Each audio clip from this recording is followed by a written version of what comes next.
I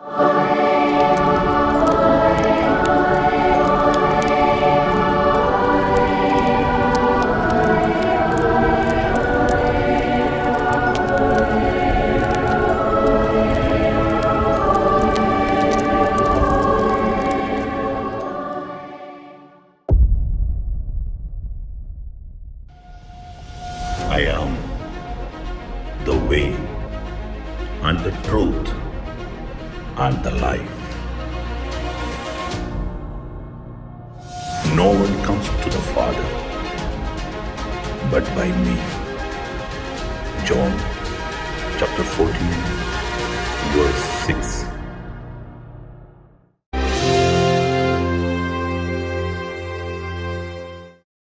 ദൈവത്തിൻ്റെ ആത്മാവ് നമുക്കറിയാം, നമുക്ക് തരുന്ന വലിയൊരു പ്രധാനപ്പെട്ട ഒരു ചിന്തയാണ് വിശുദ്ധ കുരിശ്.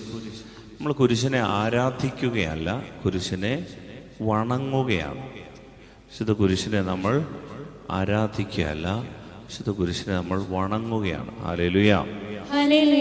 അപ്പം അതുകൊണ്ട് നമ്മൾ ഈ ദിവസം പ്രത്യേകമായിട്ട് നമ്മൾ വിശുദ്ധ കുരിശുമായി ബന്ധപ്പെട്ടുകൊണ്ടുള്ള ഒരു ചിന്ത പങ്കുവെക്കുകയാണ്. വിശുദ്ധ അത്തനേഷ്യസ് എന്ന് പറഞ്ഞൊരു വിശുദ്ധനുണ്ട്. AD 2-ാം നൂറ്റാണ്ടിൽ ജീവിച്ചിരുന്നൊരു വിശുദ്ധനാണ് വിശുദ്ധ അത്തനേഷ്യസ്. അപ്പോൾ ഈ അത്തനേഷ്യസ് 3-ാം നൂറ്റാണ്ടിൽ ജീവിച്ചിരുന്ന ഒരു വിശുദ്ധനാണ്. അദ്ദേഹം വിശുദ്ധ കുരിശിനെ കുറിച്ച് എഴുതി വച്ചിരിക്കുന്നത് പറഞ്ഞത് ഇങ്ങനെയാണ്: വിശുദ്ധവും ജീവദായകവുമായ കുരിശിനാൽ നാം മുദ്ര വയ്ക്കുമ്പോൾ, അടയാളപ്പെടുത്തുമ്പോൾ പിശാചുക്കളും ശല്യങ്ങളും വിപത്തുകളും ആട്ടിയോടിക്കപ്പെടുന്നു. കുരിശടയാളം വരയ്ക്കുമ്പോൾ പണമോ കാശോ കൊടുക്കാതെയാണ് നാം അവനെ സ്തുതിക്കുന്നത്.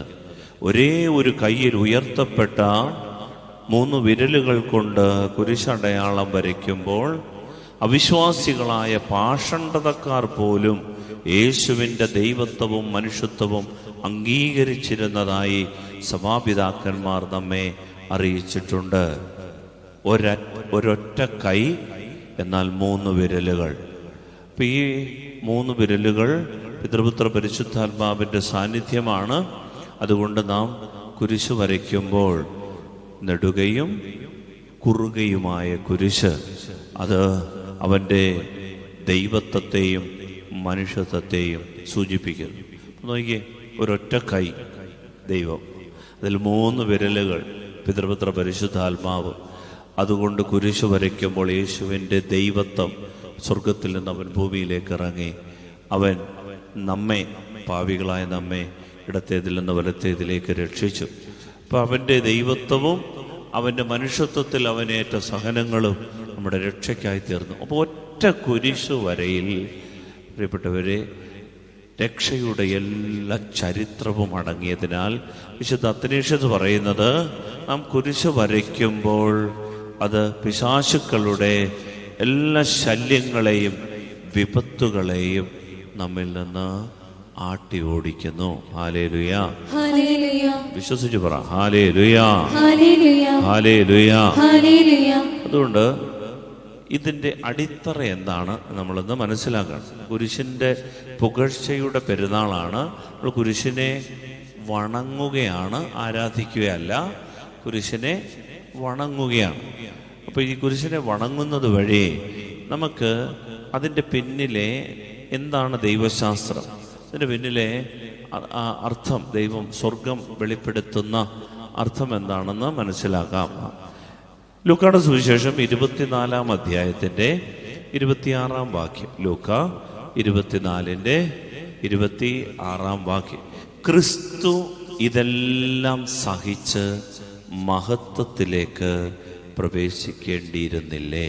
ഏതെല്ലാം സഹിച്ച്? ഈ കുരിശു മരണം. ഇത് മഹത്വത്തിൻ്റെ അടയാളമാണ്. ഹല്ലേലൂയ. ഇതിന് പിന്നിലെ വലിയ ഒരു കാര്യം പ്രിയപ്പെട്ട മക്കളെ നമ്മൾ മനസ്സിലാക്കണം. ഈ കുരിശ് എന്ന് പറയുന്നത് മഹത്വമാണ്. ഇത് ഈ കാലഘട്ടത്തിൽ പിശാച് നമ്മുടെ തലയിൽ നിന്ന് എടുത്തു മാറ്റും. കുരിശ് ഒരു ശാപമാണെന്നും കുരിശ് പേടിക്കേണ്ടതാണെന്നും കുരിശിൽ എല്ലാം നഷ്ടപ്പെടുമെന്നും കുരിശ് വന്നോ നമ്മുടെ ജീവിതം തകർന്നുവെന്നും ധരിക്കുന്ന ഒരു കാലത്ത് ദൈവത്തിൻ്റെ വചനം, സത്യവചനം മനസ്സിലേക്ക് കൊണ്ടുവരണം. നമ്മുടെ ജീവിതത്തിൽ കുരിശ് മഹത്വത്തിലേക്ക് നമ്മെ പ്രവേശിപ്പിക്കും. ഹല്ലേലൂയ. വിശ്വാസത്തോടെ ഹല്ലേലൂയ, സ്നേഹത്തോടെ ഹല്ലേലൂയ. ഇത് മനസ്സിലാക്കണമെങ്കിൽ ഈ കുരിശ് നമ്മെ മഹത്വത്തിലേക്ക് പ്രവേശിപ്പിക്കണമെങ്കിൽ 3 വചനം ബൈബിളിൽ നമ്മൾ പഠിക്കണം. 3 വചനം. ഒന്ന് ലൂക്ക 24:27, ലൂക്കയുടെ സുവിശേഷത്തിന്റെ 24-ാം അധ്യായത്തിന്റെ 27-ാം വാക്യം. ഇപ്പൊ വായിച്ച വചനത്തിന്റെ തൊട്ട് പിന്നിലെ അടുത്ത വചനം വായിക്കാം. മോശ തുടങ്ങി എല്ലാ പ്രവാചകന്മാരും വിശുദ്ധ ലിഖിതങ്ങളിൽ തന്നെ പറ്റി എഴുതിയിരുന്നവയെല്ലാം അവൻ അവർക്ക് വ്യാഖ്യാനിച്ചു കൊടുത്തു. ഇതൊന്നാമത്തെ കാര്യം. ഇത് മനസ്സിലാക്കണമെങ്കിൽ ശ്രദ്ധിക്കണേ, ഒരു സഹനം, ഒരു കുരിശ്, ഒരു ഒറ്റപ്പെടൽ, ഒരു വിവാദം, ഒരു വേദന, ഒരു രോഗം നമ്മുടെ ജീവിതത്തിൽ അനുഭവിക്കുന്നതായ മറ്റുള്ളവർ നമ്മൾ മനസ്സറിയാത്ത കാര്യങ്ങളിൽ നമ്മെ കുരിശിക്കുമ്പോൾ നാം മനസ്സിലാക്കേണ്ടത് ഇത് നമുക്ക് മഹത്വമായി മാറും എന്ന് മനസ്സിലാക്കേണ്ടത്. ഒന്ന് ലൂക്ക 24:27 പറയുകയാണ്, മോശ തുടങ്ങി എല്ലാ പ്രവാചകന്മാരും വിശുദ്ധ ലിഖിതങ്ങളിൽ ക്രിസ്തുവിനെ പറ്റി എഴുതിയിരിക്കുന്നത് വ്യാഖ്യാനിക്കപ്പെടണം. ഹല്ലേലൂയ. അതായത് ബൈബിൾ അറിയാത്തവർക്ക്, പഴയ നിയമത്തിലൂടെ പുതിയ നിയമത്തിലേക്ക് യാത്ര ചെയ്യാത്തവർക്ക്, ബൈബിളിൻ്റെ പൊരുൾ മനസ്സിലാക്കാത്തവർക്ക് സഹനം ഒരു ശാപമാണ്. ഇതിൽ നിന്ന് ഓട്ടമായിരിക്കണം. നമ്മൾ മറ്റുള്ളവൻ്റെ തലക്കിട്ടടിക്കും. ഇതെനിക്ക് തന്നവനെ ഞാൻ ഭൂമിക്കുമേ വെച്ചേക്കത്തില്ല, അവനെ വെട്ടിക്കണ്ടിച്ച് തോരൻ വെക്കും.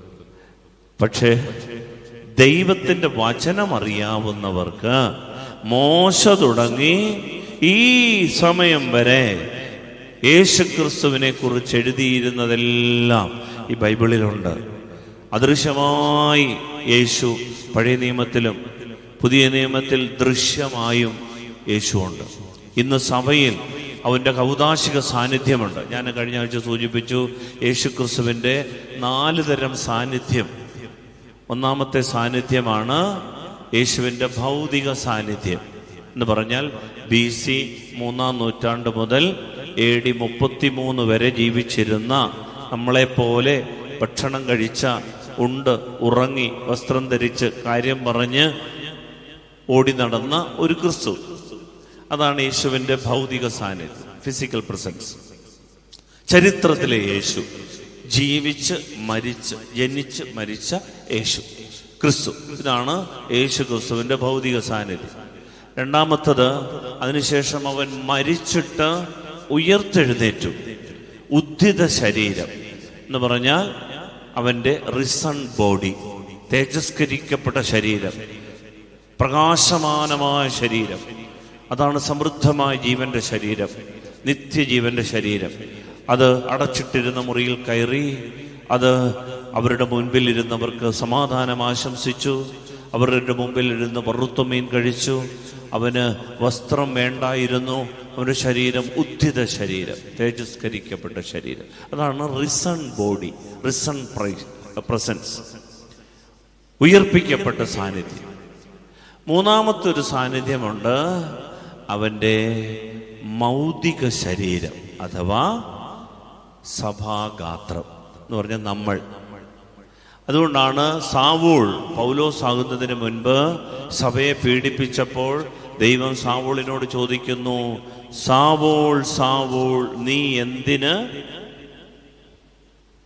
സഹായിക്കൂ എന്നെ പീഡിപ്പിക്കുന്നു എന്ന് പറഞ്ഞാൽ സാവൂൾ ദൈവത്തിന്റെ സഭയെ പീഡിപ്പിച്ചപ്പോൾ യേശുക്രിസ്തുവിനാ നൊന്തത് എന്ന് പറഞ്ഞാൽ നമ്മൾ സഭ പീഡിപ്പിക്കപ്പെടുമ്പോൾ യേശുവിൻ്റെ ശരീരം, സഭാത്മക ശരീരം, മൗതിക ശരീരം, ഭൗതിക ശരീരമല്ല, ഫിസിക്കൽ ബോഡി അല്ല, മിസ്റ്റിക്കൽ ബോഡി എന്ന് പറഞ്ഞാൽ നമ്മൾ കൂട്ടായ്മ.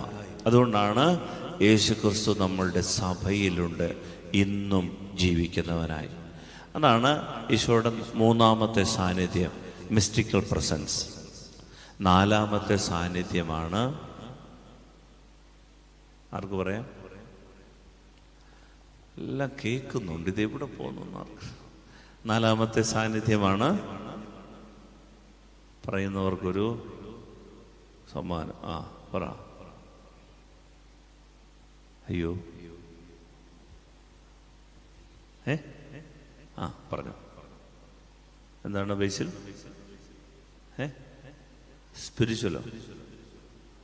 സ്പിരിച്വൽ പ്രസൻസ് അല്ല, അത് ദൈവം എല്ലായിടത്തും ഉണ്ട്. ഭൂമി മുഴുവനും ദൈവത്തിൻ്റെ സാന്നിധ്യമുണ്ട്, ആത്മീയ സാന്നിധ്യമുണ്ട്. എന്നാൽ നാലാമത്തെ സാന്നിധ്യം കൗദാശിക സാന്നിധ്യം അഥവാ സാക്രമെന്റൽ പ്രസൻസ്. വിശുദ്ധ കുർബാനയിൽ അവനുണ്ട്, കുംഭസാരത്തിൽ അവനുണ്ട്, മാമോദീസായിൽ അവനുണ്ട്, അവൻ വിവാഹത്തിൽ അവൻ ഉടമ്പടി മധ്യസ്ഥനായിട്ട് അവനുണ്ട്, പട്ടത്വം അവൻ്റെ പൗരോഹിത്യത്തിൽ അവനുണ്ട്, ക്രിസ്തു എന്ന പുരോഹിതൻ. അപ്പൊ ഈ അവൻ്റെ കൗദാശിക സാന്നിധ്യം, സാക്രമെന്റൽ പ്രസൻസ്. ഇപ്പം 4 തരത്തിലുള്ള സാന്നിധ്യമുണ്ട്. എൻ്റെ പ്രിയപ്പെട്ടവരെ ശ്രദ്ധിക്കണം, യേശു ക്രിസ്തുവിൻ്റെ ഈ 4 സാന്നിധ്യങ്ങളെയും നമ്മൾ ബൈബിളിലുള്ളത് മോശ തുടങ്ങി യേശുക്രിസ്തു വരെയുള്ള എന്ന് പറഞ്ഞാൽ ഇപ്പോൾ വരെയുള്ള അവൻ്റെ കാര്യങ്ങളെക്കുറിച്ച് നമ്മൾ വ്യാഖ്യാനിക്കപ്പെട്ടത് നമ്മൾ മനസ്സിലാക്കുമ്പോൾ നമുക്ക് കുരിശ് മഹത്വത്തിൻ്റെ അടയാളമാണെന്ന് മനസ്സിലാവും.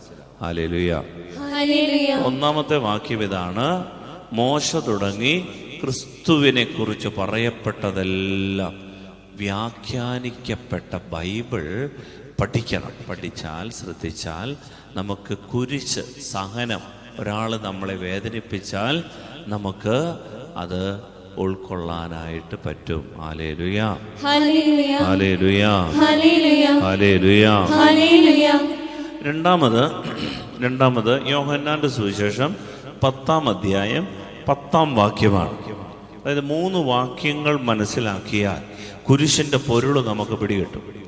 കുരിശിന്റെ പൊരുള് ഒന്ന്, ബൈബിളിൽ യേശുവിൻ്റെ സാന്നിധ്യത്തെക്കുറിച്ച് വ്യാഖ്യാനിക്കപ്പെടണം, അത് മനസ്സിലാക്കണം. 2, യോഹന്നാൻ 10:10 വായിക്കാമോ? മോഷ്ടിക്കാനും കൊല്ലാനും നശിപ്പിക്കാനുമാണ് കള്ളൻ വരുന്നത്.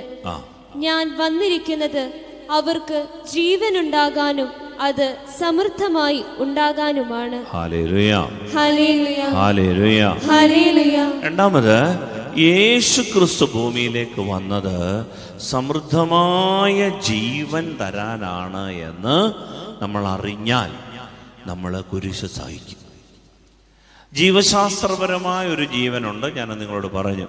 ബയോളജിക്കൽ ലൈഫ്, സസ്യം, മൃഗം, മനുഷ്യൻ, ഇതിനെല്ലാം ബയോളജിക്കൽ ലൈഫ്, ജീവശാസ്ത്രപരമായ ജീവൻ. ചലിക്കുന്നത് കൊണ്ടും വളരുന്നത് കൊണ്ടും ചിന്തിക്കുന്നത് കൊണ്ടും ഒക്കെ നമുക്കതറിയാം. എന്നാൽ ഇതിനപ്പുറത്തേക്കൊരു ജീവനുണ്ട്. അതാണ് യേശു വിളിച്ച സോയെ. സോയെ എന്ന് പറഞ്ഞാൽ ZOE, സോയെ എന്ന് പറഞ്ഞാൽ സമൃദ്ധ ജീവൻ, ജീവശാസ്ത്രപരമായ ജീവൻ, അപ്പുറത്തേക്കൊരു ജീവൻ. അതാണ് ഈശോ പറഞ്ഞത് യോഹന്നാൻ 10:10, ഞാൻ വന്നിരിക്കുന്നത് അവർക്ക് ജീവൻ ഉണ്ടാകാനും അത് സമൃദ്ധിയായിട്ടുണ്ടാകാൻ. ഈ ജീവനെ കുറിച്ച് ആർക്കെങ്കിലും ഒത്തിരി വെട്ടം കിട്ടിയാലുണ്ടല്ലോ, പിന്നെ സഹനങ്ങൾ ഏറ്റെടുക്കും. ഒരമ്മച്ചി 10 മക്കളെ പ്രസവിച്ചു, അപ്പച്ചൻ മരിച്ചു. 10 മക്കളും പഠിച്ച് മിടുക്കരായി അമേരിക്കയിൽ പോയി. എല്ലാവരും അവിടെ ആക്റ്റീവാ. ഇവിടെ അമ്മച്ചി ഒറ്റയ്ക്ക്. കുറേ നാളൊക്കെ അമ്മച്ചി ഇങ്ങനെ കൊണ്ടുപോയി വിദേശത്ത്. കുറച്ച് കഴിഞ്ഞാൽ പറഞ്ഞു, എന്നെ നാട്ടിലെങ്ങാനും ഇട്ടാൽ മതി, എനിക്ക് ആ നാട്ടിലെ തൊടിയിൽ നിന്ന് ഇത്തിരി വെള്ളം കോരി തലവണങ്ങ ഒഴിക്കുന്നത്, എനിക്കത് മതി, നാട്ടിൽ അതെനിക്ക് മടുത്തുന്നു. അങ്ങനെ അമ്മച്ചി വീട്ടിലിങ്ങനെ ഒരു ജോലിക്ക് സഹായിക്കുന്ന ഒരു ചേച്ചിയുണ്ട്. അമ്മച്ചി ആരോഗ്യത്തോടെ ഭംഗിയാണ്, 84 വയസ്സായിട്ട് ഇങ്ങനെ കഴിയാൻ. അപ്പോൾ വികാരിയച്ഛൻ ചെന്നിട്ട് ചോദിച്ചു, അമ്മച്ചി 10 മക്കളെ പ്രസവിച്ചു, ഒരെണ്ണം ഇവിടെ ഇല്ല, എല്ലാം വിദേശത്ത്. അമ്മച്ചിക്ക് സങ്കടമുണ്ടോ ഇവരാരും ഇല്ലാത്തതുകൊണ്ട്? ഉടനെ അമ്മച്ചി പറഞ്ഞാണ്, ഞാൻ എന്തിനാത്തിന് സങ്കടപ്പെടണം വെച്ചാ, എനിക്കെൻ്റെ കർത്താവുണ്ട്, എനിക്കെൻ്റെ ദൈവം ഇല്ല വെച്ചാ. യവന്മാരെ വല്ലതും നോക്കിയിട്ടാണോ ഞാൻ പറ്റത്? എനിക്കെൻ്റെ ദൈവമുണ്ട്. ഇതാണ് ഈ അമ്മച്ചിക്ക് സ്വർഗത്തെക്കുറിച്ചൊരു വെട്ടം കിട്ടിയതാണ്. ഹല്ലേലൂയ. ഈ സമൃദ്ധമായ ജീവനെക്കുറിച്ചൊരു വെട്ടം കിട്ടിയ പിന്നെ പ്രിയപ്പെട്ടവരെ കുരിശ് നമ്മൾ സഹിക്കും. പണ്ട് ഒരു കഥയാണ്, ഒരമ്മച്ചി ഈ പണ്ട് കപ്പൽ മാർഗം അമ്മച്ചി ഒരു നാട്ടിൽ നിന്ന് വേറൊരു രാജ്യത്തേക്ക് പോവുക. കപ്പലിലാണ് പോകുന്നത്. അപ്പം ഈ കപ്പല് അപകടത്തിൽപ്പെട്ടെന്നാണ് പറയാൻ. അപ്പം എല്ലാവരും കിടന്ന് കാറിക്കൂവി നിലവിളിക്കുമ്പോൾ ഈ അമ്മച്ചി മാത്രം ചിരിച്ചോണ്ട് പാട്ടൊക്കെ പാടിയിരിക്കുന്നത്. അപ്പോൾ കപ്പിത്താൻ ഒന്ന് ചോദിച്ചു, അമ്മച്ചി കപ്പൽ മുങ്ങാൻ പോവുക, അമ്മച്ചി എന്നാ ചിരിച്ചോണ്ടിരിക്കണേ, പൊട്ടാണോ? അപ്പോൾ കപ്പിത്താനോട് പറഞ്ഞു, സാറേ ഈ കപ്പല് രക്ഷപ്പെട്ട് ഞാൻ അങ്ങ് ഇംഗ്ലണ്ടിൽ ചെന്നാ അവിടെ ജോലി ചെയ്തുകൊണ്ടിരിക്കുന്ന എൻ്റെ മോടെടുത്ത് ഇളയ മോടെടുത്ത് ഞാൻ ചെല്ലും. അതല്ല ഇത് മുങ്ങി എല്ലാവരും മരിക്കുന്ന കൂട്ടത്തിൽ ഞാനും മരിച്ചുപോയ എൻ്റെ മൂത്ത മോള് സ്വർഗത്തിലുണ്ട്, അവിടെ അടുത്ത് ഞാൻ ചെല്ലും. 2 മക്കളേ ഉള്ളൂ, ജീവിച്ചാലും മരിച്ചാലും ഞാൻ ഹാപ്പി. ഹല്ലേലൂയ. ഇതാണ് പ്രത്യാശ. ഈ സമൃദ്ധമായ ജീവനെ കുറിച്ച് ഒരു വെട്ടം, ഒരു സ്പാർക്ക്. ഉദാഹരണത്തിന് നമ്മളൊക്കെ ഈ കരണ്ടൊക്കെ ഇല്ലാത്ത, മഴ പെയ്ത് ഈ കൂരിരുട്ടായ ചന്ദ്രനെയൊക്കെ മേഘം മറച്ച് കൂരിരുള് തേണ്ട ഒരു രാത്രി നമ്മൾ വീട്ടിലോട്ട് പോകണമെന്ന് വെച്ചു, ഒരു മല കയറി പോകണം. അപ്പോൾ നമ്മളിങ്ങനെ വീട്ടിലേക്ക് എല്ലാ ദിവസവും പോകുന്ന വഴിയാണെങ്കിൽ കുറച്ച് കഴിഞ്ഞപ്പോഴത്തേന് ഇരുട്ട് പിടിച്ചിട്ട് വഴിയെല്ലാം പണ്ടങ്ങാണ്ട് നമ്മൾ ബന്ധുവിൻ്റെ വീട്ടിൽ പോയെന്ന് വെച്ചു, നമ്മൾ മറന്നുപോയി. ഇരുട്ടത്ത് ഇങ്ങനെ തപ്പി നിൽക്കുകയാണ്. എൻ്റെ ദൈവമേ, ഇതാണോ വഴി, ഇതാണോ വഴി, അവിടെ പാമ്പുണ്ടോ, ഇവിടെ കുഴിയുണ്ടോ, കിണറാന്നോ, ഇങ്ങനെ തപ്പി നിൽക്കുമ്പോൾ പെട്ടെന്ന് ഒരു കൊല്ലിയാൻ മിന്നി. ഒരു നിമിഷത്തേക്ക് പെട്ടെന്ന് നമ്മുടെ കണ്ണില് ഒരു ഒരു ഒരു ദൃശ്യം കിട്ടി. പിന്നെ നമ്മൾ നടക്കും. പിന്നെ ഇരുട്ടാണെങ്കിലും നമുക്ക് ആ വെട്ടം കിട്ടിയത് കൊണ്ട് ആ ഒരു വെളിച്ചത്തിൻ്റെ ഓർമ്മയിൽ നമ്മൾ നടക്കും. നമുക്ക് വഴി പിടികിട്ടി, ഇതാണ് റൂട്ട്. ഹല്ലേലൂയ. ഇതുപോലെ പ്രിയപ്പെട്ടവർ, നമ്മൾ ഈ ലോകത്ത് ജീവിക്കുമ്പോൾ ഉണ്ടല്ലോ, നമുക്ക് സ്വർഗം വല്ലപ്പോഴും ഈശോ ഉണ്ടല്ലോ നിത്യതയെക്കുറിച്ച് ഒരു പ്രകാശം കൊണ്ട് തരും. അതീന്ദ്രിയമായ ഒരു മഹത്വത്തിന്റെ ഒരു ഒളി, ഒരു പ്രകാശം, ഒരു വെട്ടം, അത് മതി. അത് കിട്ടിയാൽ തീരാവുന്നതേ ഉള്ളൂ ഈ ലോകത്തിലെ എല്ലാ സഹനങ്ങളുടെയും വിഷയങ്ങൾ. ഇതാണ് ഈശോ പറഞ്ഞ 2ാമത്തെ വചനം. ഞാൻ വന്നിരിക്കുന്നത് ഈ സമൃദ്ധമായ ജീവൻ തരാനാണ് എന്ന് ഒന്നും മനസ്സിലാക്കി കിട്ടിയാൽ പിന്നെ നമ്മൾ സഹനങ്ങളെ നോക്കി പഴി പറയുകയല്ല, പേ പറയുകയല്ല. കുരിശിൻ്റെ പുകഴ്ചയുടെ തിരുനാളിൽ നമ്മൾ ധ്യാനിക്കേണ്ട ഒരു വിഷയമാണ് യോഹന്നാൻ 10:10. ഹല്ലേലൂയ. പ്രാർത്ഥിക്കാം. പരിശുദ്ധാത്മാവേ, എഴുന്നള്ളി വരണമേ. അങ്ങേ ഇഷ്ടദാസിയായ പരിശുദ്ധ മറിയത്തിന്റെ വിമല ഹൃദയത്തിന്റെ ശക്തമായ മധ്യസ്ഥതയാൽ ഞങ്ങളിൽ നിറയണമേ. ഹല്ലേലൂയ. അതായത് ഈ കുരിശ് പുതിയ ജനുസിലേക്കുള്ള, ജീവനിലേക്കുള്ള ഒരു ഗോവേണിയാണ് എന്ന് തിരിച്ചറിയണമെങ്കിൽ, അതായത് നമ്മുടെ ഈ സഹനം നമുക്കൊരു പുതുനാമ്പ്, പുതുജീവൻ തരാനുള്ള ഒരു ഗോവേണിയാണ്. നമ്മൾ അതിലൂടെ കയറി അടുത്തൊരു തലത്തിലേക്ക് എത്താൻ വേണ്ടി ദൈവം തരുന്നതാണ് എന്ന് മനസ്സിലാക്കണമെങ്കിൽ, ഒന്ന്, മോശ മുതൽ യേശുക്രിസ്തു വരെയുള്ള വ്യാഖ്യാനങ്ങളെക്കുറിച്ച് നമുക്ക് ശ്രദ്ധയുണ്ടാകും. ബൈബിൾ പഠിക്കണം എന്ന് പറഞ്ഞാൽ ബൈബിൾ കേൾക്കാനും വായിക്കാനും ബൈബിളിൻ്റെ സത്യങ്ങൾ അറിയാനും ഒരു താല്പര്യം ഉണ്ടായാൽ മതി. കുരിശിൻ്റെ അർത്ഥവും പൊരുളും നമുക്ക് മനസ്സിലാകും. 2, യേശുക്രിസ്തു വന്നത് സമൃദ്ധമായ ഒരു ജീവൻ തരാനാ, നിത്യജീവൻ. ഇതിന് ശേഷം ഒരു ജീവിതമുണ്ട് നമുക്ക്. ഇത് ഉട്ടോപ്യൻ സിദ്ധാന്തമല്ല, ഈ ലോകം കൊണ്ട് തീരുന്നതല്ല വിഷയം. പ്രിയപ്പെട്ടവരെ, യേശുക്രിസ്തു വന്നത് നമ്മൾ കരുതരുത് 10 സെന്റ് സ്ഥലം തരാനാണെന്ന്. നമുക്കൊരു ജോലി തരാനാണ്. അന്നത്തെ കാലത്ത് ഇഷ്ടം പോലെ ആളുകൾ, യേശുവിൻ്റെ കാലത്ത് പോലും പിന്നെയും രോഗികളുണ്ടായിരുന്നു. നിങ്ങൾക്കറിയാമോ, അപ്പോസ്തല പ്രവർത്തനങ്ങളിൽ നമ്മൾ കാണുന്നുണ്ട്, പത്രോസും യോഹന്നാനും ദേവാലയത്തിലേക്ക് പോകുമ്പോൾ അവിടെ മുടന്തനായ ഒരു മനുഷ്യൻ ഇരിപ്പുണ്ടായിരുന്നു. അവൻ പത്രോസിനെ യോഹന്നാനെ കൈ നീട്ടി എന്തെങ്കിലും കിട്ടുമെന്ന് കരുതി. പത്രോസ് യോഹന്നാനും അവനെ സൂക്ഷിച്ചു നോക്കിയിട്ട് പറഞ്ഞു, ഞങ്ങളുടെ കയ്യിലൊന്നുമില്ല, ഞങ്ങൾക്കുള്ളത് തരുന്നു, സ്വർണമോ വെള്ളിയോ ഇല്ല, യേശു ക്രിസ്തുവിൻ്റെ നാമത്തിൽ നീ എഴുന്നേറ്റ് നടക്കുക. എന്നിട്ട് ബൈബിളിൽ പറയാണ്, അവന് ഏതാണ്ട് എത്ര വയസ്സ് പ്രായമുണ്ടായിരുന്നെന്നാണ് പറയുന്നേ? ലിയ കണ്ടുപിടിച്ചിട്ട് പറയണേ, എത്ര വയസ്സ്? അത് അപ്പോസ്തല പ്രവർത്തനങ്ങളിൽ അതിൻ്റെ 3-ാം അധ്യായത്തിലോ 4-ാം അധ്യായത്തിലോ ഉണ്ട്. മുടന്തനായ ഒരു മനുഷ്യനെ സുഖപ്പെടുത്തുന്നത്. അവന് 40ഓളം എത്ര വയസ്സുണ്ടായിരുന്നു എന്ന് പറഞ്ഞാൽ, ചുരുക്കം പറഞ്ഞാൽ എത്രയേ ഉള്ളൂ, അവൻ ജൂനിയർ അല്ല, സീനിയർ ഒരു മനുഷ്യനാണ്. അവൻ വർഷങ്ങളായിട്ട് ഈ ദേവാലയത്തിൻ്റെ മണ്ഡപത്തിലിരുന്ന് പിച്ച എടുക്കുമായിരുന്നു. ചോദ്യം ഇതാ, അവൻ അവിടെ ഇരിക്കുമ്പോൾ യേശു ആ ദേവാലയത്തിൽ വന്നിട്ടില്ലായിരുന്നു. യേശു മരിച്ചിട്ട് 1 വർഷത്തിനുള്ളിൽ നടന്ന സംഭവങ്ങളായത്. യേശു അവിടെ ഉണ്ടായിരുന്നു, അവനവിടെ വന്നിരുന്നു, അവനവിടെ ഇരിപ്പുണ്ടായിരുന്നു മുടന്തനായിട്ട്. യേശു അവനെ സുഖപ്പെടുത്തിയില്ലല്ലോ. ഉത്തരത്തിലുള്ള ഈ ലോകത്തിലെ എല്ലാ രോഗങ്ങളും സുഖപ്പെടുത്താനല്ല യേശു വന്നത്. അപ്പൊ ഈ അത്ഭുതങ്ങളും അടയാളങ്ങളും ഒക്കെ എന്തിനായിരുന്നു? അത് ദൈവരാജ്യം ഭൂമിയിൽ വന്നു എന്നറിയിക്കാനുള്ള അടയാളങ്ങളാണ് അത്ഭുതങ്ങളും അടയാളങ്ങളും സൗഖ്യവും. ശ്രദ്ധിക്കണേ, വളരെ പ്രധാനപ്പെട്ടതായ ഒരു പാഠം. ദൈവരാജ്യം ഭൂമിയിൽ വന്നു എന്ന് പറയാൻ വേണ്ടിയിട്ടാണ് അത്ഭുതങ്ങളും അടയാളങ്ങളും. കിട്ടിയോ? പ്രായമുണ്ട്, ഉണ്ട്, പ്രായം ഇല്ലെന്ന് പറയില്ല. ഹല്ലേലൂയ.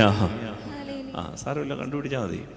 അതായത് ദൈവരാജ്യം ഭൂമിയിൽ വന്നു എന്ന് പറയാൻ വേണ്ടിയിട്ട് അത്ഭുതങ്ങളും അടയാളങ്ങളും. യേശു ക്രിസ്തു ഭൂമിയിൽ വന്നു എന്ന് പറയാൻ വേണ്ടിയിട്ടാണ് അത്ഭുതങ്ങളും അടയാളങ്ങളും. അല്ലാതെ എന്നേക്കുമായി, കാരണം നമ്മുടെ തലവേദന മാറിയാൽ പല്ലുവേദന വരും, പല്ലുവേദന മാറിയാൽ നടുവേദന വരും. ആധികാരികമായ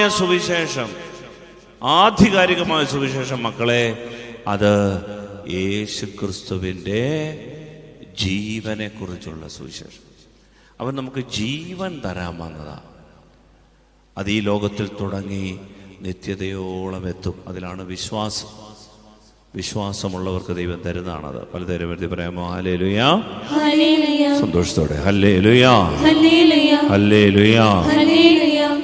അതിനകത്ത് 3-ാമത്തെ വചനം. അപ്പൊ 1-ാമത്തെ വചനം ലൂക്ക 24-27 ബൈബിൾ അറിയണം, വ്യാഖ്യാനങ്ങൾ. 2, യേശു വന്നത് ജീവൻ, സമൃദ്ധമായ ജീവൻ തരാനാണ്. 3, 1 കൊറിന്തോസ് 15:44 വാക്യം. 1 കൊറിന്തോസ് 15:44 വാക്യം. വിതയ്ക്കപ്പെടുന്നത് ഭൗതിക ശരീരം, പുനർജീവിക്കുന്നത് ആത്മീയ ശരീരം.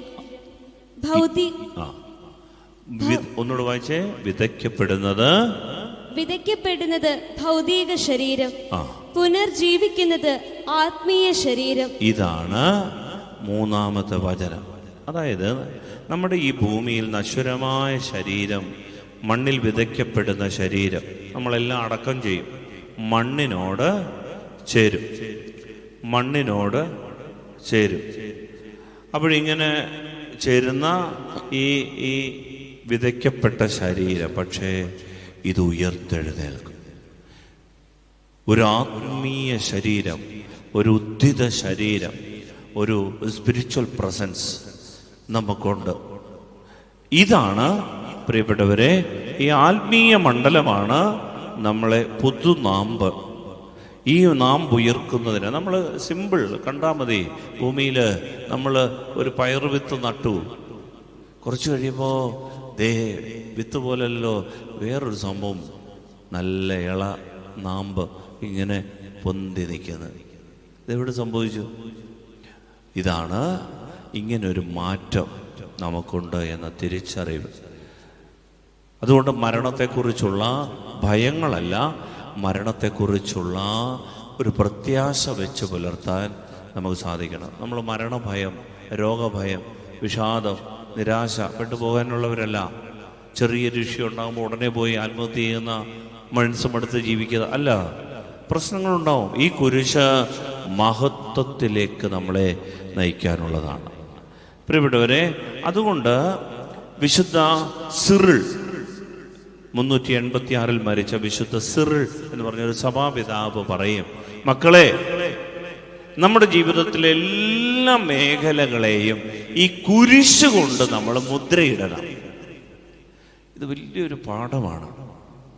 നമ്മുടെ ജീവിതത്തിലെ എല്ലാ മേഖലകളെയും ഈ ക്രൂശിതനെ ഏറ്റുപറയുകയാണ്. അപ്പോൾ കാരണം ഈ ക്രൂശിതനെ ഏറ്റുപറഞ്ഞാൽ ഒരു പുതുജീവൻ, ഒരു പുതുനാമ്പ് ഉയർക്കും, ഒരു സമൃദ്ധമായ ജീവൻ. അദ്ദേഹം പറയുന്നത് ഇങ്ങനെയാണ്: ക്രൂശിതനെ ഏറ്റുപറയാൻ നാം ലജ്ജിക്കരുത്.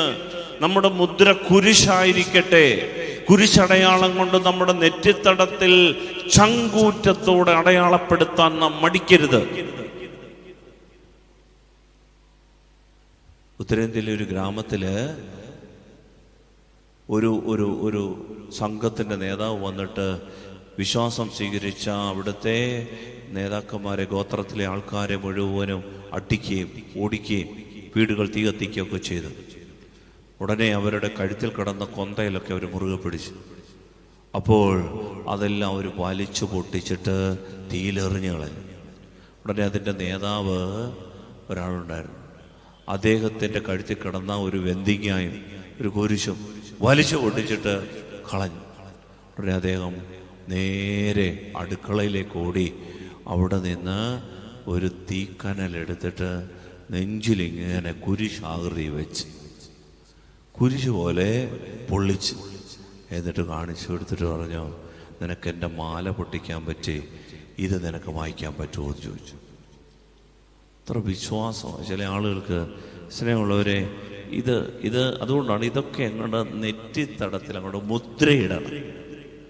കുരിശ് വരയ്ക്കാൻ വേണ്ടിയിട്ടൊരു ആശീർവാദമൊക്കെ തരുമ്പോൾ ആർക്കാണ്ട് ഇങ്ങനെയല്ല, നമ്മൾ കുരിശ് വരയ്ക്കണം. അത് നമ്മളുടെ എന്താണെന്നറിയാം, നമ്മൾ ക്രൂശിതനെ ഏറ്റുപറയുന്ന സമയമാണത്. Hallelujah, hallelujah. വിശുദ്ധ സിറിൽ എന്ന് പറയുന്ന പിതാവ് പറയാണ്, നാം ഭക്ഷിക്കുന്ന അപ്പം, നാം പാനം ചെയ്യുന്ന ജലം, നാം ഏറ്റെടുക്കുന്ന സംരംഭങ്ങൾ എന്തും കുരിശ് കൊണ്ട് അടയാളപ്പെടുത്തണം. വളരെ അർത്ഥപൂർണമാണ്, വളരെ അർത്ഥപൂർണമാണ്. നമ്മളൊരു ഭക്ഷണം കഴിക്കാൻ ഒന്ന് കുരിശ്, അതിനെ ഒന്ന് വ്യഞ്ചരിക്കാം. നമുക്കതിനുള്ള അധികാരമുണ്ട്. അതിനെ നമ്മൾ കുരിശ് കൊണ്ട് മുദ്രയിടണം. നമ്മൾ ഇടുന്നില്ല എന്നുള്ളതല്ല, മറിച്ച് കുരിശിന്റെ മുദ്രയാണ് അവിടെ വീഴുന്നത്. അതിൻ്റെ ആധികാരികത ക്രിസ്തുവിനാണ്.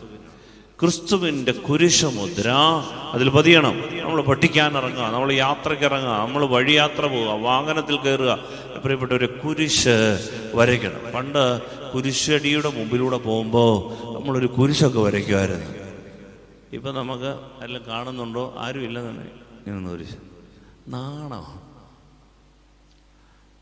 ഇത് നാണിക്കേണ്ട, ലജ്ജിക്കേണ്ട വിഷയമല്ല. ക്രൂശിതന്റെ മുദ്ര കൊണ്ട് നമ്മൾ അടയാളപ്പെടുത്തണം. എന്നിട്ട് അദ്ദേഹം പറയാണ്, ഉറങ്ങാൻ കിടക്കുമ്പോഴും ഉണർന്നെഴുന്നേൽക്കുമ്പോഴും നാം കുരിശടയാളം വരയ്ക്കണം. അതാണ് നമ്മുടെ ചിഹ്നം, നമ്മുടെ സൈനാണ്. അതുകൊണ്ടാണ് ഈ നമ്മൾ പലപ്പോഴും ഏത് സാഹചര്യത്തിൽ ആളുകൾ കുരിശിൻ്റെ ഒരു അടയാളം. അതിൽ നമ്മൾ മരിക്കുമ്പോഴേ നമ്മുടെ തലയ്ക്കലൊരു സ്വർണ്ണ കുരിശ് കൊണ്ടുവെക്കും. എന്താ സ്വർണ്ണ കുരിശ് കൊണ്ടുവെക്കുന്നത്? അതിൻ്റെ കാരണം നമ്മൾ മഹത്വത്തിലേക്ക് പ്രവേശിക്കുന്നു എന്നതിൻ്റെ അടയാളം. അത് മഹത്വത്തിലേക്ക് നമ്മൾ പ്രവേശിക്കുന്നു, അതിൻ്റെ അടയാളമാണ്. കുരിശൊക്കെ ഇങ്ങോട്ട് വെച്ച് കത്തിച്ച മെഴുതിരിയൊക്കെ, അല്ലാതെ വേറൊന്നുമല്ല. അത് കുരിശ്. ഹല്ലേലൂയ, സ്നേഹത്തോടെ ഹല്ലേലൂയ. അപ്പോഴതുകൊണ്ട് ഈ 3 വചനങ്ങള് നമ്മൾ മനസ്സിലാക്കണം. ഒന്ന്, ബൈബിളിൽ യേശുവിനെ കുറിച്ച് വ്യാഖ്യാനിക്കപ്പെട്ടതറിയാൻ ശ്രമിക്കുമ്പോൾ ജീവിതത്തിൻ്റെ സഹനങ്ങൾ മഹത്വത്തിലേക്ക്, ഒരു പുതിയ ജനുസിലേക്ക്, പുതിയ ജീവനിലേക്ക്, പുതിയൊരു നാമ്പെടുക്കുന്നു എന്ന് നമുക്ക് മനസ്സിലാക്കാൻ പറ്റും. രണ്ട്, യേശു വന്നത് ഈ സമൃദ്ധമായ ജീവൻ തരാനാണ്. ഈ ജീവന്റെ ഒരു സ്പാർക്ക്, ഒരു ചെറിയ വെട്ടം കിട്ടിയാൽ മതി. പിന്നീട് നമ്മൾ ഏത് സഹനങ്ങളെയും സന്തോഷത്തോടെ സ്വീകരിക്കും, ചിരിച്ചുകൊണ്ട് നേരിടും. മൂന്ന്, ഇത് ഒരു പുതിയ നാമ്പാണ്. ഈ നശ്വര ശരീരം മണ്ണിൽ അഴിയണം. ഗോതമ്പ് മണി, അതിന് രണ്ട് സാധ്യതയുള്ളൂ. ഗോതമ്പ് മണി, ഗോതമ്പ്, നെല്ല്, ഗോതമ്പ്, ഇതിനൊക്കെ രണ്ട് സാധ്യതയുള്ളൂ. ഒന്ന്, പത്തായത്തിൻ്റെ സാധ്യത. രണ്ട്, വയലിൻ്റെ സാധ്യത. പത്തായത്തിൻ്റെ സാധ്യതയാണെങ്കിൽ ഒരു ക്ഷീണവും തട്ടത്തില്ല. കൊഴുത്തും മെഴുത്ത് മുഴുത്ത ഗോതമ്പ് മണി പത്തായത്തിൽ സുരക്ഷിതമായിട്ടിരിക്കും. പക്ഷേ ഏതെങ്കിലും ഒരു ഈ ഗോതമ്പ് മണിയെ മിനുങ്ങി നല്ല ഡ്രസ്സൊക്കെ ഇട്ട്, ലിപ്റ്റിക്കൊക്കെ ഇട്ട്, ക്യൂട്ടക്സൊക്കെ ഇട്ട് ഇങ്ങനെ ഇരിക്കും. പക്ഷേ ഏതെങ്കിലും ഒരു പൂവൻകോഴി വന്ന് ഏതെങ്കിലും സമയത്ത് കൊത്തി തിന്നും പോകും. എന്നാൽ ഈ വയലിൻ്റെ സാധ്യത എന്താണെന്നറിയാമോ? അവിടെ വീഴും. വീണ് കഴിഞ്ഞാൽ നീറും. നീറി ഈ മണ്ണിനോടത് ഇഴുകും. ഇഴുകി വെന്ത് പൊളിഞ്ഞ് അഴിഞ്ഞ് ഇല്ലാതാവും. പക്ഷെ അവിടെ നിന്നൊരു നാമ്പിങ്ങോട്ട് പൊങ്ങും. ആ കതിരുകളിൽ മുഴുവനും നിറമണികൾ ഇങ്ങനെ വിരിഞ്ഞ് വിതുമ്പി നിൽക്കും. അതാണ് ജീവൻ, സമൃദ്ധമായ ജീവൻ, പുതുജീവൻ. ഹല്ലേലൂയ. അതുകൊണ്ടാണ് ഈ സഹനങ്ങൾ നിസ്സാരമായ. ഞാനിത് പറയുമ്പോൾ നിങ്ങൾ കരുതരുത്, ഓ അച്ഛൻ എന്നാ സഹനം. ഒന്നുമല്ല, നിങ്ങളുടെ അടുത്ത് പറഞ്ഞുകൊണ്ട് നടക്കുന്നില്ല. നമുക്ക് നമ്മുടേതായ കുറേ വേദനയും വിഷയവും പ്രയാസവും ഉണ്ട് എന്ന് പറഞ്ഞുകൊണ്ട് നാളെ തൊട്ട് അച്ഛൻ എന്നാ പറ്റി എന്ന് ചോദിച്ചുകൊണ്ട് വരണ്ട. അത് പേഴ്സണലാ. ഓരോരുത്തർക്കും ഓരോരോ വിഷയങ്ങളുണ്ട്. ഈ ലോകത്ത് അവരുടേതായ വിഷയങ്ങളുണ്ട്. ആ വിഷയങ്ങളും പ്രശ്നങ്ങളും സഹനങ്ങളും സങ്കടങ്ങളും പ്രിയപ്പെട്ടവരെ നമ്മൾ ഓരോരുത്തരും സഹിച്ചേ പറ്റൂ. ആരും കാണില്ല, ഒറ്റയ്ക്ക് സഹിക്കേണ്ടി വരും. നമ്മൾ മനസ്സിലാകത്തില്ലെന്ന ജീവിത സഖ്യ കുഞ്ഞുങ്ങൾക്കൊന്നും, അവർക്കൊന്നും പിടികിട്ടുകയല്ല. അവരൊക്കെ കൂടെ നിൽക്കുന്നു തോന്നും. പക്ഷേ സഹനം ഒറ്റയ്ക്ക് സഹിച്ചേ പറ്റും. പക്ഷേ അത് പുതിയൊരു ജനുസിലേക്ക്, ഒരു ഗോവേണിയാണ്, പുതിയൊരു ജീവനിലേക്കുള്ള നാമ്പെടുപ്പാണ് എന്ന് തിരിച്ചറിയുമ്പോഴാണ് കുരിശിന്റെ മഹത്വം നമ്മൾ മനസ്സിലാക്കുന്നത്. നേറ്റു പറയാം, കർത്താവായ ഈശോയെ, അങ്ങയുടെ കുരിശു മരണത്തിന്റെ അനന്ത ശക്തിയെ തിരിച്ചറിയുവാൻ എന്നെ സഹായിക്കണമേ. Hallelujah, hallelujah, hallelujah. ഒരു 10 മിനിറ്റ് ഇല്ല, നമ്മൾ വളരെ പ്രധാനപ്പെട്ട ഒരു 5 മിനിറ്റ് 7 മിനിറ്റ് കൂടെ ശ്രദ്ധിച്ച് കേൾക്കണേ. അത് ഈ ഒരു ആത്മീയ രഹസ്യമാണ്. ഈ കുരിശിൽ ഈ കുരിശു മരണത്തിൻ്റെ ഒരു ദൈവശാസ്ത്രം.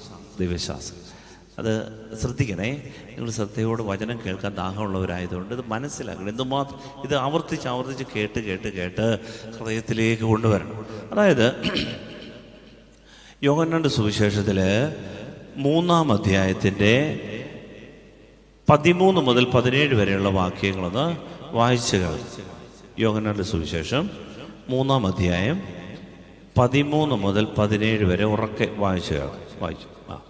സ്വർഗത്തിൽ നിന്നിറങ്ങി വന്ന മനുഷ്യപുത്രനല്ലാതെ മറ്റാരും ഇതുവരെ സ്വർഗത്തിൽ കയറിയിട്ടില്ല. മോശ മരുഭൂമിയിൽ സർപ്പത്തെ ഉയർത്തിയതുപോലെ തന്നിൽ വിശ്വസിക്കുന്നവന് നിത്യജീവൻ ഉണ്ടാകേണ്ടതിന് മനുഷ്യപുത്രനും ഉയർത്തപ്പെടേണ്ടിയിരിക്കുന്നു. Hallelujah, hallelujah. തന്നിൽ വിശ്വസിക്കുന്നവർ രക്ഷപ്പെടേണ്ടതിന് മനുഷ്യപുത്രനും ഉയർത്തപ്പെടണം. എങ്ങനെ? മോശ മരുഭൂമിയിൽ എന്തിനെ ഉയർത്തി? സർപ്പത്തെ. ശ്രദ്ധിക്കണേ, അത് വളരെ പ്രധാനപ്പെട്ട ഒരു ആത്മീയ പാഠമാണ്. സർപ്പം. ബൈബിളിൽ സർപ്പമെന്ന് പറഞ്ഞാൽ പാപമെന്നാണ് അർത്ഥം. എന്ന് പറഞ്ഞാൽ സർപ്പം പിശാചിന്റെ, കാനാൻകാരുടെ ദേവീ സങ്കല്പമാണ് സർപ്പം. സർപ്പത്തിൽ ബൈബിൾ പറയുന്നത് പാപമെന്നാണ്. സർപ്പം, പാപം ചെയ്യുന്നവൻ പിശാചിൽ നിന്നുള്ളവനാണ്. അതുകൊണ്ട് സർപ്പം എന്ന് പറയുന്നത് പിശാചാണെങ്കിൽ സർപ്പത്തിൽ നിന്നുള്ളതാണ് പാപം. അപ്പൊ ബൈബിളിൽ പാപത്തിന്റെ പര്യായമാണ് എന്ത്? ഞാൻ പറയുന്നത് മനസ്സിലാകുന്നില്ലേ? സർപ്പം. സർപ്പം എന്ന് പറഞ്ഞാൽ ഈസ് ഈക്വൽ ടു പാപം. അപ്പൊ ബൈബിളിൽ കൊല്ലുന്ന സർപ്പം, ഈ പാപത്തിന്റെ ദംശനമേറ്റ മരുഭൂമിയിൽ മോശ ഈ ജനത്തെ കൊണ്ട് ഇങ്ങനെ നടക്കുമ്പോ ഈ പാപത്തിന്റെ ദംശനമേറ്റ് മനുഷ്യരെല്ലാം മരിക്കാൻ തുടങ്ങി. അവരെ അനുസരണക്കേട് കാണിച്ച് ദൈവത്തിനെതിരെ പെറുപെറുത്തു. ഉടനെ ദൈവത്തിന്റെ കോപം ഇറങ്ങി. ദൈവത്തിന്റെ കോപത്താൽ ആളുകൾ മരിച്ചു, വീഴാൻ തുടങ്ങി. ഉടനെ മോശ ഇങ്ങനെ ദൈവത്തോട് പറഞ്ഞു, ദൈവമേ എന്താ ഇത്, ജനം മരിച്ചു വീഴുകയാണല്ലോ. ഉടനെ ദൈവം പറഞ്ഞു, നീ മരുഭൂമിയിൽ ഒരു പിത്തള സർപ്പത്തെ ഉയർത്തണം, അതിനെ നോക്കുന്നവർ രക്ഷപ്പെടും. അപ്പൊ ഈ സർപ്പം ഏതാ? രക്ഷിക്കുന്ന സർപ്പം. പ്രിയപ്പെട്ടവർ, വളരെ പ്രധാനപ്പെട്ട നമ്മുടെ തിരുമേനിമാരൊക്കെ അംശവടി പിടിക്കാറുണ്ട് അല്ലേ? ഈ അംശവടിയിൽ എന്നാ അതിൻ്റെ തലയിലിരിക്കണേ? ഏത് ചിത്രമാ? ഒരു സർപ്പത്തിൻ്റെ ചിത്രം. നമ്മൾ ഓർക്കുക, ഇതെന്തൊരു വിഗ്രഹാരാധന. പ്രിയപ്പെട്ടവരെ, ബൈബിളിൻ്റെ പാഠമാണ്.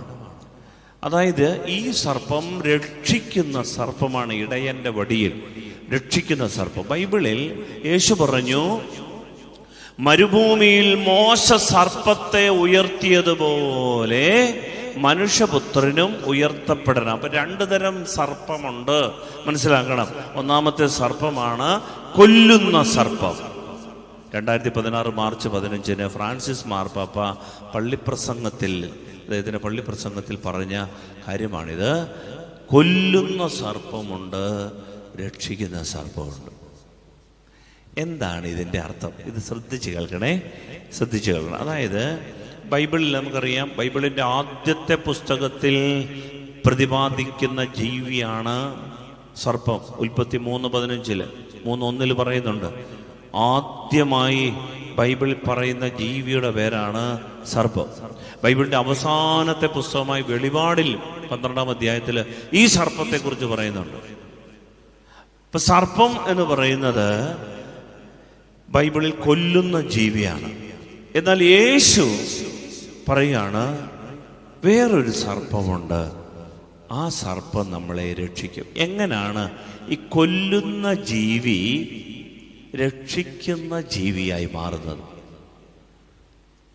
ഇത് നമ്മുടെ ആത്മീയ പാഠമാണ്, അടിസ്ഥാനപരമായ ദൈവശാസ്ത്രമാണ്. നമ്മളത് മനസ്സിലാക്കണം. എന്നാൽ നമ്മളിത് മനസ്സിലാക്കണമെങ്കിൽ നമുക്കറിയാം, നമ്മൾ ഈ സർപ്പം മനുഷ്യനെ മരുഭൂമിയിൽ സർപ്പദംശനമേറ്റ് ഇസ്രായേൽ ജനം മുഴുവൻ മരിച്ചു വീഴുക. ശ്രദ്ധിച്ച് കേൾക്കണേ. ഈ സർപ്പങ്ങൾ ഈ ദംശനം ഏറ്റ് പാമ്പ് കൊത്തി ആളുകൾ മരിച്ചു വീഴുക. മരുഭൂമിയിലെ മണലാരണ്യത്തിൽ ഈ മരുഭൂമിയിലൂടെ ഈ വിഷപ്പാമ്പുകൾ വന്ന് ഈ ജനത്തെ കടിക്കുന്നു. ജനം ഈ വിഷമേറ്റ്, ഉഗ്രവിഷമേറ്റ് ജനം മരിച്ചു വീഴുക. അന്നേരം കർത്താവ് മോശയുടെ പ്രാർത്ഥന കേട്ടിട്ട് ഈ സർപ്പത്തെ കൊന്നോ?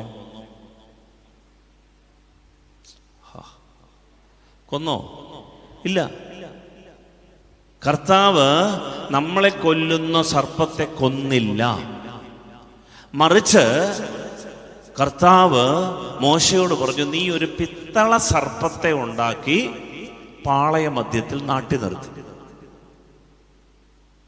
അതിനെ നോക്കിയാൽ ഈ ജനം രക്ഷപ്പെടും. Hallelujah, hallelujah. എന്ന് പറഞ്ഞാൽ സർപ്പത്തെ ദൈവം കൊന്നില്ല, അതിനെ ജീവിക്കാൻ അനുവദിച്ചു. സർപ്പത്തെ ദൈവം കൊന്നില്ല, നമ്മളെ പാപത്തിന്റെ ദംശനമേൽപ്പിക്കുന്ന സർപ്പത്തെ, പിശാചിനെ ദൈവം കൊന്നില്ല, മറിച്ച് അതിനെ ജീവിക്കാൻ അനുവദിച്ചു. പക്ഷേ ഈ ദംശനമേക്കാതിരിക്കാൻ ദൈവം ഒരു പിത്തള സർപ്പത്തെ ഉയർത്തി. അതിനെ നോക്കണം. രക്ഷ കിട്ടാനായി ഈ സർപ്പത്തെ ഉയർത്തണം. എന്താണ് ഈ സർപ്പം? അത് മനസ്സിലാക്കാൻ 2 കൊറിന്തോസ് 5:21 ഇങ്ങനെ വായിക്കുന്നു. 2 കൊറിന്തോസിലെ സഭയ്ക്ക് എഴുതിയ 2-ാം ലേഖനം 5-ാം അധ്യായം 21-ാം വാക്യം. ആ വാക്യം മനസ്സിലേക്ക് ആഴപ്പെടണം, പഠിക്കണം. അപ്പോൾ നമുക്ക് മനസ്സിലാകും എന്താണ് ഈ സർപ്പമെന്ന്. എന്തെന്നാൽ അവനിൽ നാം എല്ലാവരും ദൈവത്തിന്റെ നീതിയാകേണ്ടതിന് പാപമറിയാത്തവനെ ദൈവം നമുക്ക് വേണ്ടി പാപമാക്കി. വളരെ ശക്തമായൊരു ഭാഷ പൗലോസ്ലീഹ ഉപയോഗിച്ചുകൊണ്ട് പറയുകയാണ്, പാപമറിയാത്തവനെ ദൈവം നമുക്ക് വേണ്ടി എന്താക്കി? പാപമാക്കി. ബൈബിളിൽ സർപ്പമെന്ന് പറഞ്ഞാൽ എന്താണ്? പാപം. ബൈബിളിൽ സർപ്പമെന്ന് പറയുന്നത് പാപം. കാരണം പാപം ചെയ്യുന്നവൻ പിശാചിൽ നിന്നുള്ളവനാണ്. സർപ്പമെന്ന് പറയുന്നത് പിശാചാണ്. അപ്പോൾ പാപമെന്ന് പറയുന്നത് സർപ്പമാണ്. ഇവിടെ ബൈബിളിൽ ദൈവം പാപമറിയാത്തവനെ, ദൈവപുത്രനെ, ലോകത്തിൽ ഒരു പാപവും ചെയ്യാത്തവനെ, ദൈവത്തിന്റെ ഏകജാതനെ, സർവശക്തനായ ദൈവത്തെ അവിടുന്ന് പാപമാക്കി. പാപമാക്കി എന്ന് പറഞ്ഞാൽ സർപ്പമാക്കി. പ്രിയപ്പെട്ടവരെ, എന്തിനാണെന്നറിയാമോ? നമ്മൾ ദൈവത്തിൻ്റെ നീതിയാകേണ്ടതിന്, അവനിൽ യേശുക്രിസ്തുവിൽ നമ്മൾ പാപം ചെയ്ത നമ്മളെല്ലാവരും നീതിയാകേണ്ടതിന് അവനെ ദൈവം സർപ്പമാക്കി, പാപമാക്കി. എന്ന് പറഞ്ഞാൽ നമ്മൾ ചെയ്ത എല്ലാ പാപവും എടുത്ത് ഒരു തെറ്റും ചെയ്യാത്ത അവന്റെ മണ്ടക്കിട്ടു. അവനെ ഒരു പാപ കൂമ്പാരമാക്കി. അവനെ പാപത്തിന്റെ എല്ലാ, ലോകത്തിന് മുഴുവൻ പാപവും എടുത്ത് അവന്റെ മേൽ വെച്ചു. അതുകൊണ്ടാണ് സ്നാപക യോഹന്നാൻ പറഞ്ഞത്, ഇതാ ലോകത്തിന്റെ പാപം നീക്കുന്ന ദൈവത്തിന്റെ കുഞ്ഞാട്. അപ്പൊ ഇവൻ ആരായി? സർപ്പമായി. ഹല്ലേലൂയാ, ഹല്ലേലൂയാ. എന്നിട്ട് ഈ സർപ്പത്തെ ഉയർത്താൻ പറഞ്ഞു മോശയോട്. ഈ സർപ്പത്തെ നോക്കുമ്പോൾ നമ്മൾ രക്ഷപ്പെടും. എന്ത്? എനിക്ക് വേണ്ടി, നിനക്ക് വേണ്ടി കുരിശിൽ ഉയർത്തപ്പെട്ടവനെ വിശ്വാസത്തോടെ നീ നോക്കുമ്പോ നീ രക്ഷപ്പെടും. ഹല്ലേലൂയാ, ഹല്ലേലൂയാ, ഹല്ലേലൂയാ. പ്രിയപ്പെട്ടവരെ, രക്ഷ ദൈവം മാന്ത്രിക വടിയെടുത്ത് അങ്ങോട്ടും ഇങ്ങോട്ടും വീശിയല്ല തന്നത്, മറിച്ച് യേശുക്രിസ്തുവിന്റെ ഈ സഹനത്തിലൂടെയാ. ഈ ലോകത്തിന്റെ മുഴുവൻ പാപത്തിനൊരു ഒരു ശമ്പളമുണ്ട്. പാപത്തിന്റെ ശമ്പളം എന്താ? മരണമാ. നീ ചെറിയൊരു പാപം ചെയ്യുമ്പോ അത് വിലക്കപ്പെട്ട കനി, അത് ഭക്ഷിച്ച മരണമാ. ആ മരണം ഈ പാപത്തിന്റെ മുഴുവനും ഫലം എടുത്ത് അവന്റെ മണ്ടയ്ക്ക് വെച്ചിട്ട് അവനെ സർപ്പമാക്കി, അവനെ ഉയർത്തി നിർത്തി. യോഹന്നാൻ 12:31-32 വാക്യം വായിക്കാമോ? യോഹന്നാൻ 12:31-32. ഇങ്ങനെ യേശു പറഞ്ഞു, ഇപ്പോഴാണ് ഈ ലോകത്തിന്റെ ന്യായവിധി. ഇപ്പോൾ ഈ ലോകത്തിന്റെ അധികാരി പുറന്തള്ളപ്പെടും. ഞാൻ ഭൂമിയിൽ നിന്ന് ഉയർത്തപ്പെടുമ്പോൾ എല്ലാ മനുഷ്യരെയും എന്നിലേക്ക് ആകർഷിക്കും. ഞാൻ ഭൂമിയിൽ നിന്ന് ഉയർത്തപ്പെടുമ്പോൾ. ഇതാണ് വിശുദ്ധ കുർബാനയിൽ നമ്മൾ ഈ കാഴ്ചകളൊക്കെ ഇങ്ങനെ പൊക്കിപ്പിടിക്കും. ഇത് വളരെ പ്രധാനപ്പെട്ട. ബാക്കി എല്ലാവരും കൊണ്ടുവന്ന് കാഴ്ചകൾ അടിയറവ് വെക്കുക. നമ്മളുടെ ആരാധനാക്രമത്തിൽ നമ്മൾ ഈ കാഴ്ച ഇങ്ങനെ ഉയർത്തിപ്പിടിക്കും. ഈ ഉയർത്തപ്പെടൽ, ഈ പൊക്കിപ്പിടിക്കുക ഇങ്ങനെ. ഇതാണ് എൻ്റെ പ്രിയപ്പെട്ടവരെ ജീവൻ. ഈ സർപ്പം നമ്മുടെ ജീവിതത്തിന്റെ എല്ലാ പാപങ്ങളും വഹിച്ചുകൊണ്ട് ദൈവം അവനെ സർപ്പമാക്കിയിട്ട് അതിനെ മരുഭൂമിയിൽ മോശ ഉയർത്തിയ പിത്തള സർപ്പം കണക്കെ ഈ ലോകത്തിന്റെ അധികാരി പുറന്തള്ളപ്പെടാൻ ഈ ലോകത്തിൻ്റെ ന്യായവിധി നമ്മൾ നീതീകരിക്കപ്പെടാൻ നമ്മുടെ സ്നേഹിതനും നമ്മുടെ കർത്താവും നാഥനും രക്ഷകനുമായവനെ ദൈവം ഒരു പാപമാക്കിയിട്ട് കുരിശിലിങ്ങനെ ഉയർത്തിപ്പിടിച്ചിരിക്കുക. ഇതിനെ രക്ഷകനായി കാണുമ്പോൾ, ഇതാണ് ഭൂമിക്കുള്ള ഏക അടയാളം. ഇത് കാണുമ്പോൾ നമ്മൾ രക്ഷപ്പെടുകയാണ്. ഹല്ലേലൂയാ, ഹല്ലേലൂയാ എന്ന് പറഞ്ഞാൽ അവൻ സർപ്പമായി യേശു കുരിശിൽ ഉയർത്തപ്പെട്ട് നമ്മൾ അവനിലേക്ക് നമ്മുടെ പാപങ്ങളോടൊപ്പം അവനിലേക്ക് നമ്മൾ ഉയർത്തപ്പെടുകയാണ്. അതുകൊണ്ടാണ് നമ്മൾ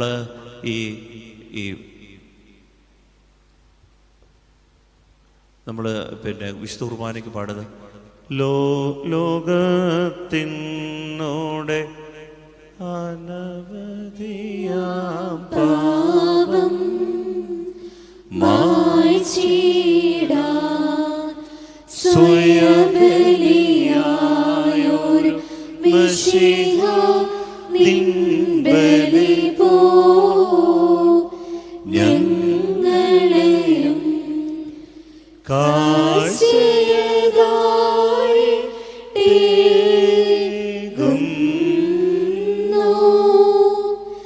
ബലിയിതു സ്വീകൃതമായിടുമേ.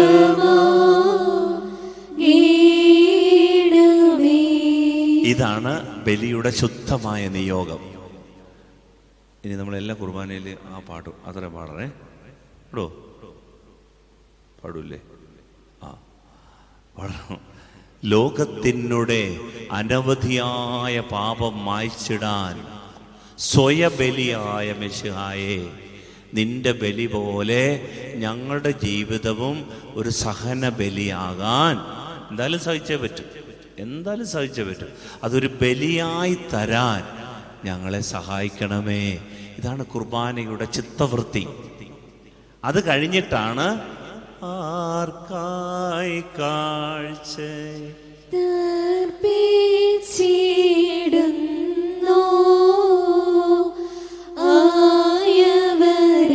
എന്ന് പറഞ്ഞാൽ കുർബാനയിൽ പിന്നീട് നമ്മൾ പൊതു നിയോഗം, നമ്മുടെ തലവേദന, പല്ലുവേദന, അഡ്മിഷൻ, ഇതെല്ലാം പൊതു നിയോഗം ആർക്ക് വേണ്ടിയിട്ടൊക്കെ അർപ്പിക്കുന്നു. പക്ഷെ ആദ്യമേ പറയുന്നത് ഈ ശുദ്ധമായ നിയോഗമാണ്. അത് ഇങ്ങനെ ദൈവത്തിന് മുമ്പാകെ ഉയർത്തിപ്പിടിച്ചുകൊണ്ട് പാടുമ്പോൾ, പ്രിയപ്പെട്ടവരെ, ഈ സർപ്പം ഏത് ലോകത്തിൻ്റെ മുഴുവൻ പാപത്തിൻ്റെ പരിഹാരത്തിനായി അർപ്പിക്കപ്പെട്ട യേശു മിശിഹായെ, എൻ്റെ ജീവിതത്തെയും ഒരു സജീവ ബലിയായി ഞാനിതാ തരുന്നേ എന്ന് പ്രാർത്ഥിക്കുമ്പോൾ, ഈ ശുദ്ധമായ നിയോഗം നമ്മൾ പാടി പ്രാർത്ഥിക്കുമ്പോൾ ഉണ്ടല്ലോ, എന്താ സംഭവിക്കുന്നതെന്നറിയാവോ? ദൈവം ഇറങ്ങി വരും, വന്ന് അവൻ്റെ സ്നേഹം പുത്രൻ്റെ ഈ ബലിയെ തൊടും. അപ്പം തൊടുന്നത് നമ്മുടെ പാപങ്ങളെയാണ്. കാരണം ദൈവം അവനെ പാപമാക്കിയിട്ടാണ് ഉയർത്തിയിരിക്കുന്നത്. അപ്പം ദൈവത്തിൻ്റെ സ്നേഹം വന്ന് തൊടുന്നത്, സ്നേഹാഗ്നി വന്ന് തൊടുന്നത് നമ്മുടെ പാപങ്ങളെയാണ്. നമ്മുടെ പാപങ്ങൾ കത്തിത്തീരും, ഇല്ലാതാവും, നമ്മൾ മോചിക്കപ്പെടും. എന്ത് സുന്ദരമാണ് നമ്മുടെ ബലി! എത്ര അർത്ഥപൂർണമാണ് നമ്മുടെ ആരാധന! സ്നേഹമുള്ളവർ, ഇതൊക്കെ അറിഞ്ഞ് നമ്മളൊന്ന് ബലിയർപ്പിക്കാമോ? ഈ കുരിശ് നമ്മുടെ ജീവിതത്തിൻ്റെ വലിയ നേട്ടമാണ്. നമ്മൾ മനസ്സിലാക്കുക, നമ്മളിതെല്ലാം സഹിച്ച് മഹത്വത്തിലേക്ക് പ്രവേശിക്കേണ്ടവരാണെന്ന തിരിച്ചറിവ് നമുക്ക് കിട്ടും. അങ്ങനെ സാത്താൻ തോൽപ്പിക്കപ്പെടും. അങ്ങനെയാണ് സാത്താൻ, പാപം തോൽപ്പിക്കപ്പെടുന്നത്. അല്ലാതെ കുറുക്കു വഴികളിൽ ഇതിന് നമ്മൾ വിചാരിച്ച് ആത്മനിയന്ത്രണം കൊണ്ട് നമ്മൾ കുറേ അധ്വാനിച്ച്, കുറേ പ്രാർത്ഥിച്ച്, ശ്രമിച്ച് പരാജയപ്പെട്ട ചരിത്രമല്ലേ നമ്മുടേത്. മറിച്ച് നമ്മുടെ കുറവുകൾ അവൻ്റെ ശരീരത്തിലേക്ക് വെച്ചു കൊടുക്കണം. ദൈവം അവനെ പാപമാക്കി. ആ പാപത്തെ, പിത്തള സർപ്പത്തെ മോശ ഉയർത്തിയതുപോലെ ഈ ബലിയിൽ നമ്മൾ ഉയർത്തണം. ആ ക്രൂശ് മരണത്തെ ഉയർത്തണം. അപ്പോ ദൈവത്തിൻ്റെ സ്നേഹം പുത്രൻ്റെ ഈ മരണത്തിൽ, എൻ്റെ ഏക മകൻ ബലിക്കല്ലിൽ പടയുമ്പോൾ അപ്പൻ്റെ സ്നേഹം ഇറങ്ങി വരും, ഇറങ്ങി വന്നതിനെ തൊടും. അതാണ് പരിശുദ്ധാത്മാവിൻ്റെ പവിത്രീകരണം. അപ്പോൾ നമ്മൾ വിശുദ്ധീകരിക്കപ്പെടും. കാരണം നമ്മളെയാ തൊടുന്നത്. ബലിയിൽ യഥാർത്ഥത്തിൽ എല്ലാ ദിവസവും ബലി അർപ്പിക്കുന്നതിൻ്റെ കാര്യം അതാണ്. എല്ലാ ദിവസവും നമുക്ക് കുറവുകളുണ്ട്. അത് ആഘോഷിക്കുമ്പോൾ അത് നമ്മൾ വീണ്ടും ആവർത്തിക്കപ്പെടേണ്ടതുമല്ല, മറിച്ച് ആഘോഷിക്കുകയാണ്. ആഘോഷിക്കുമ്പോൾ ഈ നിമിഷത്തിലേക്ക് ആ സ്നേഹം വീണ്ടും നമ്മൾ വിളിച്ചിറക്കുക. അനംനേസിസ്. നമ്മൾ ആ ബലി ആവർത്തിക്കുകയല്ല. ചില ചോദിക്കുക എന്നും കുർബാനയല്ലേ, പിന്നെയും കർത്താവിനെ കൊല്ലുകയല്ലേ? അല്ല, നമ്മൾ ആ ബലി ആവർത്തിക്കുകയല്ല, ആവർത്തിക്കപ്പെടേണ്ട കാര്യമില്ല, മറിച്ച് അത് ആഘോഷിക്കണം. എങ്കിലേ ആ കൃപ ഈ നിമിഷം, ഇന്ന്, ഇപ്പോ എൻ്റെ ജീവിതത്തിലേക്ക് ഇറക്കിക്കൊണ്ടുവരണം, ഓരോ ദിവസവും കൊണ്ടുവരണം. അപ്പോൾ നമ്മൾ നീതീകരിക്കപ്പെടും. അതാണ് കുരിശ് മരണം. അതുകൊണ്ട് ഈ കുരിശ് മുദ്ര, കുരിശിൻ്റെ അടയാളം, കുരിശ് വര, കുരിശിൻ്റെ പുകഴ്ച, കുരിശിനെ ആദരിച്ച് കുരിശ് മരണത്തിൻ്റെ പൊരുളുകൾ അറിഞ്ഞ് നമുക്ക് ജീവിക്കണം. നമുക്ക് എഴുന്നേറ്റ് നിന്ന് ആരാധന പൂർത്തിയാക്കാം.